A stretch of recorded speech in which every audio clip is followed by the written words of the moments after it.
ബിസ്മില്ലാഹിർ റഹ്മാനിർ റഹീം.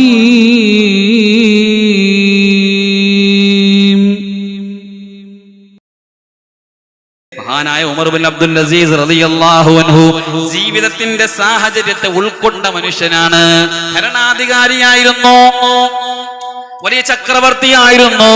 വർത്തമാന കാലഘട്ടത്തിന് രാജ്യത്തെ കൊള്ളയടിക്കുന്ന ചക്രവർത്തിമാരെ പോലെയല്ല.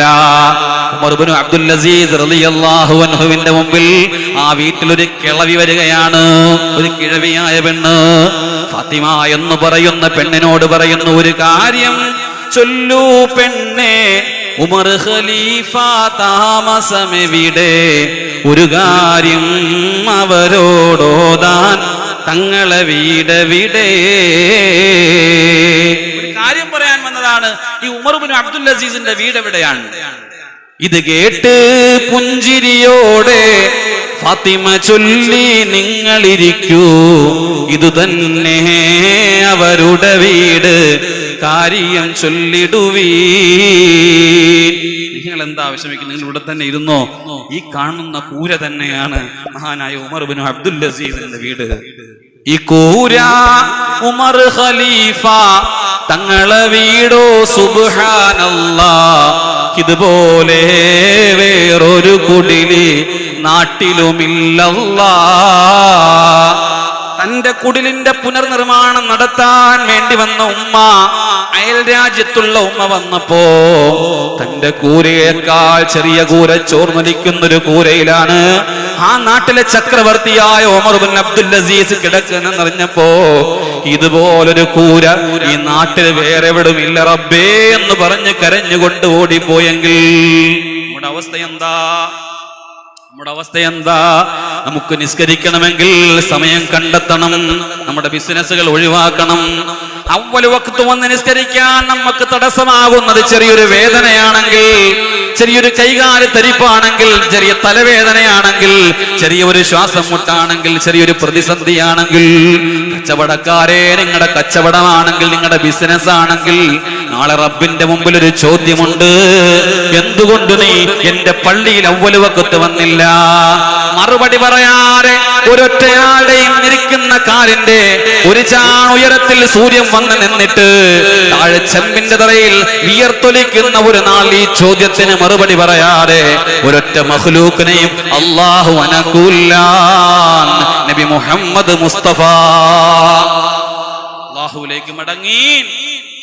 അല്ലാഹുവേ ഉള്ളൂ ഈ സാഹചര്യങ്ങൾ വിശാലമായതും ചെറുതും വലുതും ഒക്കെ, പണവും പദവിയും വീട് ചെറുതും വലുതും, സംവിധാനങ്ങൾ കൂടുതലും കുറവും റബ്ബ് തന്നതാ. നിനക്കത് തൃപ്തിപ്പെട്ട് ജീവിക്കാൻ. സംവിധാനങ്ങൾ കൂടിയവർക്ക് അതെങ്ങനെ കൂടി, ആ കൂടി എന്ത് ചെയ്യണം ചെയ്യണ്ട എന്ന് ചിന്തിക്കാനും പ്രവർത്തിക്കാനും വേണ്ടി അള്ളാന്റെ പരീക്ഷണമാ. നിങ്ങൾ കണ്ടില്ലേ അർജുൻ എന്ന് പറയുന്ന ഒരു ചെറുപ്പക്കാരൻ. ആ ചെറുപ്പക്കാരന്റെ മയ്യത്ത് അല്ലെങ്കിൽ ആ ശരീരം അല്ലെങ്കിൽ ജീവിച്ചിരിക്കുന്ന ആ മനുഷ്യനെ കണ്ടെത്താൻ നോക്കിയിട്ട് 10 ദിവസമായി. പള്ളിയുടെ അടിയിൽ വിഗ്രഹങ്ങൾ ഉണ്ടെന്ന് പറഞ്ഞ് കണ്ടെത്തിക്കൊണ്ടിരിക്കുന്ന ആധുനിക സംവിധാനങ്ങൾ ഇത്രമേൽ കൂടുതലുള്ള ഒരു രാജ്യത്താണ്.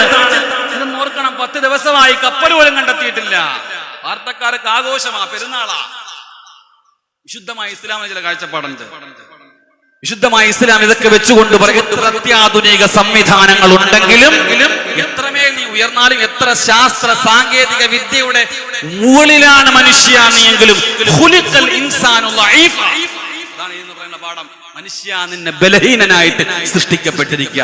നിനക്കൊന്നിനും കഴിയില്ല, ഒന്നിനും കഴിയില്ല. നമുക്ക് സഹോദരങ്ങളെ, ശ്വാസം മേൽപോട്ട് വലിച്ചിട്ട് താഴ്പോട്ട് വിടാൻ പറ്റിയില്ലെങ്കിൽ യത്താ നമ്മൾ.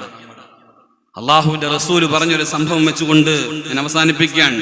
ലമ്മാ ദക്കറ റസൂലുള്ളാഹി സ്വല്ലല്ലാഹു അലൈഹി വസല്ലം അൽ ഖുറൂനൽ മാളി അന്നഹും യബ്അസൂന ബഅദൽ മൗത്ത്, മരണശേഷം ആളുകൾ പുനർജീവിക്കുമെന്ന് റസൂലുള്ള പറഞ്ഞപ്പോ, മരിച്ചതിന് ശേഷം ആളുകൾ വീണ്ടും എഴുന്നേറ്റ് വരും എന്ന് റസൂലുള്ള പറഞ്ഞപ്പോ, മക്കയിലെ അഹ്ലുകാരായ ഉബയ്യ് ഇബ്നു ഖലഫ് എന്ന് പറയുന്ന ആ മക്കയിലെ കൊടിയ ശത്രു അവിടെ തറയിൽ കിടന്ന മനുഷ്യന്റെ ഒരു എല്ലും കഷ്ണം എടുത്ത് ഇങ്ങനെ പൊടിയുന്ന എല്ലും കഷ്ണം എടുത്ത് കൈയിട്ട് പൊടിക്കാൻ, പൊടിച്ചിട്ട് ഇങ്ങനെ കാറ്റിൽ എന്ന് പറയുന്നു.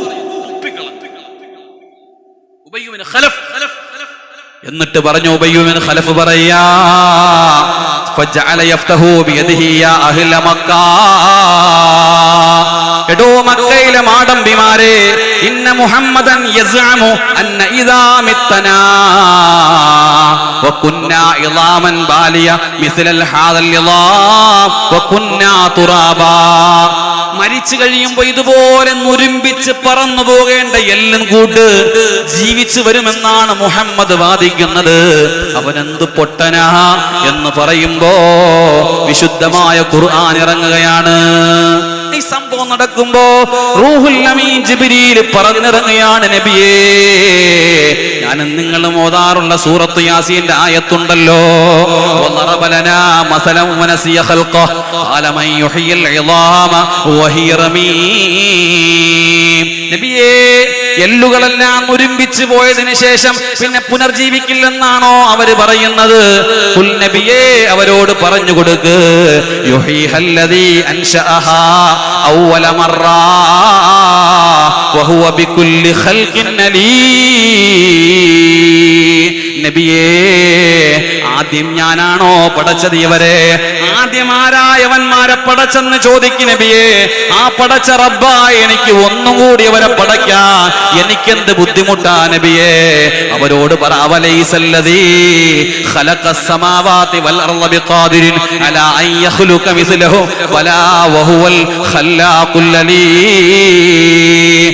ആകാശഭൂമികളെ സംവിധാനിച്ച സംവിധായകനായ ഞാനല്ലയോ ഇതെല്ലാം പടച്ചു വെച്ചിരിക്കുന്നത്? അവരോട് തെളിയിക്കാൻ പറ നബിയേ. രാത്രി ഉതിർന്നു വരുന്ന ചന്ദ്രനോട് ചോദിക്കാൻ പറ, പ്രകാശം ആരാ തരുന്നതെന്ന്. രാവിലെ ആകുമ്പോ പ്രകാശത്തിന്റെ സൂര്യകിരണങ്ങൾ അടിച്ചു വീശുന്ന സൂര്യനോട് ചോദിക്കാൻ പറ, ആരാണ് ആ പ്രകാശം അവന് കൊടുത്തതെന്ന്. എന്നിട്ട് അവരെന്തേ ചിന്തിക്കാത്തതെന്ന് അല്ലാഹു പറയുമ്പോ, വർത്തമാന കാലഘട്ടത്തിൽ എത്ര ശാസ്ത്ര സാങ്കേതിക വിദ്യ ഉയർന്നാലും എത്ര സംവിധാനമുണ്ടായാലും മണ്ണ് പോലെ ദുരമ്പിച്ച് കബറിൽ പോയിട്ട് പിന്നെ അവിടെ നിന്ന് പുനർജീവിച്ച് ഏത് വെള്ളക്കെട്ടിന്റെ അടിയിൽ പോയാലും ഏത് ലോറിയുടെ അടിയിൽ പോയാലും പുനർജീവിപ്പിക്കാനും ജീവൻ കൊടുക്കാനും തിരിച്ചു കൊണ്ടുവരാനും ഒരേ ഒരു റബ്ബിനെ കഴിയുള്ളൂ. അത് അല്ലാഹയാന്നുള്ള ബോധം ആദ്യം ഉണ്ടാകേണ്ട നമുക്കാണ്. എന്നിട്ട് നമുക്ക് ദുആ ചെയ്യണം. ആ പ്രിയപ്പെട്ട ഭാര്യ പറയുന്നു, എന്റെ ഭർത്താവിന്റെ മുഖം ഒന്ന് കണ്ടാൽ മതിയായിരുന്നുവെന്ന്. ആ റബ്ബിനോട് നമുക്ക് ദുആ ചെയ്യാം. അതിവേഗം വളരെ ധൃതിയിൽ എവിടെയാണോ ആ ശരീരമുള്ളത് അത് കണ്ടെത്താൻ നീ തൗഫീഖ് നൽകണേ അല്ലാഹ്. തൗഫീഖ് നൽകുമാറാവട്ടെ. ഈ ദുആയാണ് അതിന്റെ പിന്നിൽ ഏറ്റവും വലിയ ആയുധം. അല്ലാഹു നമുക്കൊക്കെയും പാഠങ്ങൾ ഉൾക്കൊള്ളാൻ നമുക്ക് തൗഫീഖ് തരട്ടെ എന്ന് മാത്രം ദുആ ചെയ്ത് ഇൻഷാ അല്ലാഹ് ബാക്കി അടുത്ത ആഴ്ച നമുക്ക് സംസാരിക്കാം. അല്ലാഹു നമുക്ക് ഈമാൻ തരുമാറാവട്ടെ. മരണപ്പെട്ട മാതാവിന് വേണ്ടി ദുആ ചെയ്യാൻ 500 രൂപ ഒരു സഹോദരൻ